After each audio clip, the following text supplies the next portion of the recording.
ஐந்து கரத்தனை யானை முகத்தினை இந்தின் இளம்பரை போலுமெயிற்றனை நந்தி மகந்தனை ஞான கொழுந்தினை புந்தியில் வைத்தடி போற்றுகின்றேனே.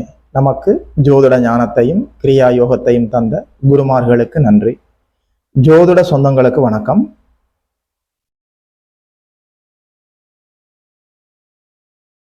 இன்றைக்கு இந்த பதிவில் மேசராசிக்காரர்களுக்கு ஜூலை மாதம் 2025ஆம் ஆண்டு ஜூலை மாதம் என்ன பலன்கள்னு சொல்லி பார்க்கலாம். ஏற்கனவே பேசியிருக்கிறோம். 7.5 சனி ஆரம்பமாக இருப்பதால் ஒவ்வொரு ஜோதிடர்கள் தங்களுடைய கருத்துக்களை பதிவு செய்கிறார்கள். உண்மையில சொல்ல போனா மேசராசிக்காரர்களை பயமுறுத்துகிறார்கள். என்னதான் நடக்க இருக்கிறது என்பதை சற்று துல்லியமாக பார்க்கலாம். ராசிநாதன் செவ்வாய் நீச்ச நிலையிலிருந்து விடுபட்டு 5ஆம் இடத்தில் கேதுவோடு சேர்ந்து சூட்சம வலுவோடு அமர்ந்திருக்கிறார். மாதத்தினுடைய இறுதி பகுதியில கடைசி வாரத்தில் 6ஆம் இடத்தில் சென்று அமர இருக்கிறார். ராசிநாதனுக்கு வீடு கொடுத்த சூரியன் சிம்மாதிபதி 3ஆம் இடத்தில் குருவோடு சேர்ந்து சிவராஜ யோகத்தை ஏற்படுத்தி கொண்டு சுபத்துவமாக அமர்ந்திருக்கிறார். ராசிநாதனுக்கு வீடு கொடுத்தவரும் வலுவாக இருப்பதால் ஒரு விதமான புத்துணர்ச்சி, உற்சாகம், தன்னம்பிக்கை, தைரியம் பிறக்கும். ராசிநாதன் நீச்ச நிலையில் இருந்த போது தைரியம் இல்லாமல் மனம் சற்று பலவீனமாக இருந்திருக்கும். ராசிநாதனுடைய இந்த வலிமை ஒரு விதமான கான்பிடன்ஸ் லெவல், தைரியம், உங்களுடைய மன வலிமை அதிகரிக்கும். மேசராசிக்கே உரிய வேகம், கோபம், பதட்டம், அவசரம் இது போன்ற அமைப்புகளை சற்று நிதானமாக கையாண்டு கொள்ள வேண்டும். அது மட்டுமில்ல, செவ்வாய் நல்ல வலிமையாக இருக்கிறது.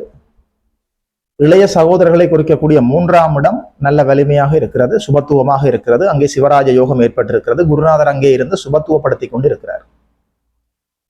11ஆம் இடம் குருவின் பார்வையில் இருக்கிறது. மூத்த சகோதரர்களை குறிக்கக்கூடிய இடம் 11ஆம் இடம். சகோதரர்களை குறிக்கக்கூடியவர் செவ்வாய். இளைய சகோதரர்களை குறிக்கக்கூடிய இடம் 3ஆம் இடம்.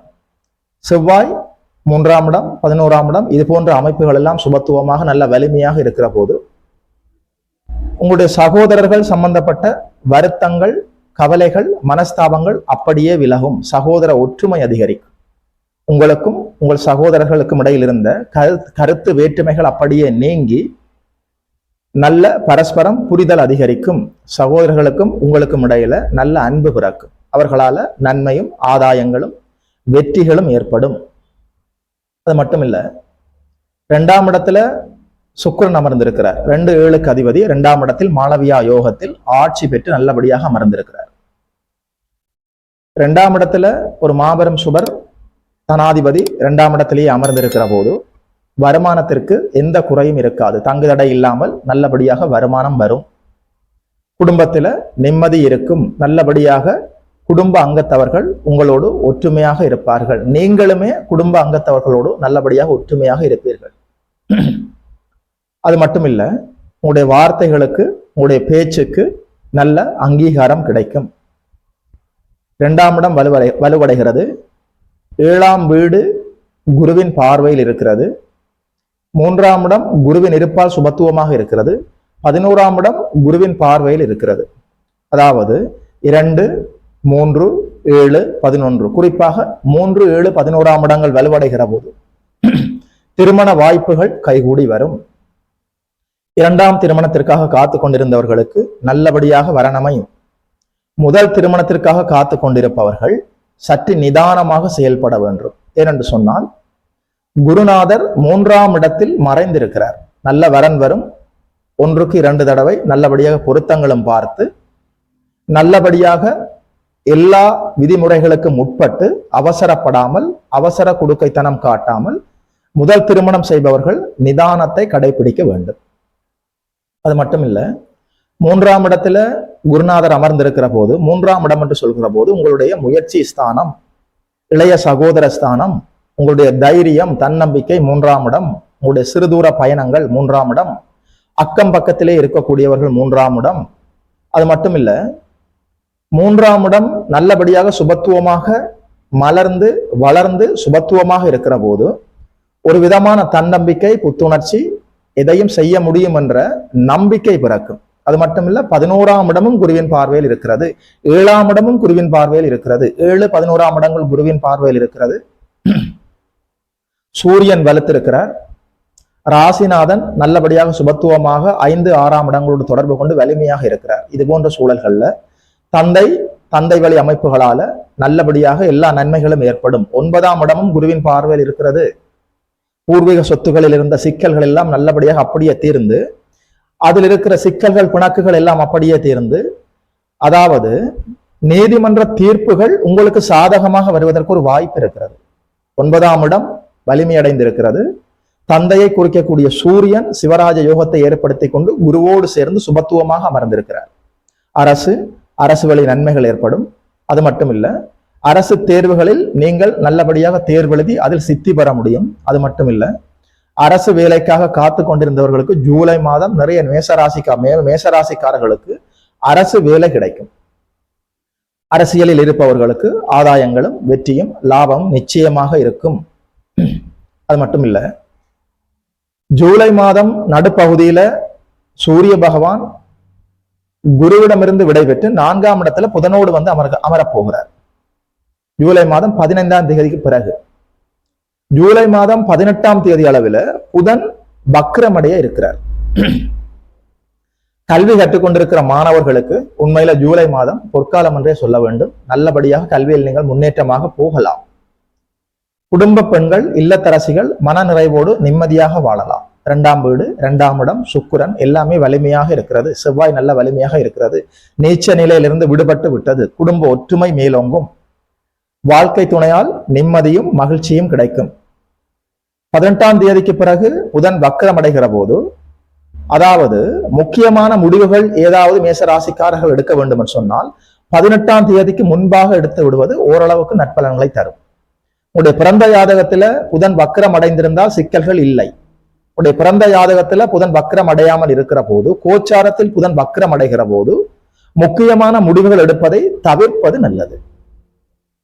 5ஆம் இடத்தில் ராசிநாதன் வலுவோடு அமர்ந்திருக்கிறார். அது மட்டும் இல்ல, 11ஆம் இடம் குருவின் பார்வையில் இருக்கிறது. அங்கு ராகு அமர்ந்திருக்கிறார். 11ஆம் இடம் என்று சொல்கிற போது உங்களுடைய இளைய மனைவி, மூத்த சகோதரம், லாபஸ்தானம், வெற்றி ஸ்தானம், ஆதாயஸ்தானம். அதாவது 3ஆம் இடத்தில் குரு அமர்ந்து 11ஆம் இடம் குருவின் பார்வையில் இருக்கிற போது நீங்கள் எடுக்கிற எல்லா நல்ல முயற்சிகளும் உண்மையில் வெற்றி தரும். 11ஆம் இடத்துல ராகு அமர்வது அற்புதமான ஒரு அமைப்பு. 3, 6, 10, 11ஆம் இடங்களில் இயற்கை அசுபர்கள், சனியோ ராகுவோ செவ்வாயோ கேதுவோ இயற்கை அசுபர்கள் இருக்கலாம். அதுவும் குருவின் பார்வையில் இருக்கிற போது உண்மையிலேயே நற்பலன்களை கொண்டு வரும். 2ஆம் இடத்துல இருக்கிற இந்த சுக்கிர பகவான் தனிச்சுக்கிரனின் பார்வையில் 8ஆம் இடம் இருக்கிறது. உங்களுடைய ஆயுள் ஆரோக்கியம் மேம்படும். அது மட்டும் இல்ல, உங்கள் பெயருக்கு ஏற்பட்டிருந்த களங்கம், அவமானம் எல்லாமே அப்படியே விலகும். 8ஆம் இடம் சுபத்துவம் அடைகிற போது கடன், நோய், எதிரி போன்ற அந்த சிக்கல்கள் எல்லாமே கட்டுக்குள் இருக்கும். அது மட்டும் இல்ல, திடீர் அதிர்ஷ்ட வாய்ப்புகள் தேடி வரும். 12ஆம் இடத்துல சனி அமர்ந்திருக்கிறார். விரயச்சனி ஆரம்பம். 7.5 சனியில விரயச்சனி ஆரம்பம். முதல் சுற்றாக 7.5 சனி வருபவர்களுக்கு சற்று சுப விரயங்கள் இருக்கும். அது மட்டும் இல்ல, 2ஆம் சுற்றாக 7.5 சனி வருபவர்களுக்கு இது பொங்கு சனியாக வரும். அப்படி ஒன்றும் தீய பலன்கள் இருக்காது, நன்மையாகவே இருக்கும். அதாவது முதல் சுற்றாக 7.5 சனி வருகிற போது இளைய பருவத்தினருக்கு, வயது குறைந்த இளம் பருவத்தினருக்கு கையில காசு தங்காது, செலவாகி கொண்டே இருக்கும். வருமானம் வரும், அதாவது குடும்பத்துல நிம்மதி இருக்கும், நல்ல வேலை வாய்ப்பு இருக்கும். தொழில், வேலை, உத்தியோகம், வியாபாரம், விவசாயம் இது போன்ற எல்லா அமைப்புகளாலும் நிச்சயமாக நல்ல வருமானம் வரும். அது மட்டும் இல்ல, வேலை, தொழில், வியாபாரம், உத்தியோகம், விவசாயம் இது போன்ற அமைப்புகள்ல, இருப்பிடம் இது போன்ற அமைப்புகள்ல மாற்றங்கள் ஏற்படுவதற்கு நிச்சயமாக வாய்ப்பு இருக்கிறது. மாற்றங்கள் ஏற்பட்டாலும் நிச்சயமாக அது நல்ல மாற்றமாகவே இருக்கும். உயர்வை தரக்கூடிய நல்ல மாற்றமாகவே இருக்கும். 12ஆம் இடத்துல சனி அமர்ந்து விரயச்சனியாக இருக்கிறார். அது மட்டும் இல்ல, குருவின் வீட்டில் சுபத்துவ சனியாக இருக்கிறார். அதனால இந்த விரயங்களை இளம் வயதில் இருப்பவர்கள் ஒரு சுப விரயங்களாக ஆக்கிக் கொள்வது நல்லது. மற்றபடி மேசராசிக்காரர்கள் 7.5 சனி ஆரம்பித்து விட்டதுன்னு சொல்லி பயப்பட தேவையில்லை. உடல் ஆரோக்கிய விஷயத்தில் சற்று அக்கறை காட்ட வேண்டும். அதாவது 2025ஆம் ஆண்டு ஜூலை மாதம் மேசராசிக்காரர்களுக்கு நற்பலன்களாகவே இருக்கிறது. எல்லா ராசிக்காரர்களுக்கும் தெளிவாக துல்லியமாக நல்லபடியாக 2025ஆம் ஆண்டு ஜூலை மாத ராசி பலன்களை நல்லபடியாக பேசி இருக்கிறோம். பார்க்காதவர்கள் சென்று பார்த்து பயன்பெறுங்கள். பார்த்தவர்கள் உங்களுடைய நண்பர்களோடும் உறவினர்களோடும் பகிர்ந்து கொள்ளுங்கள்.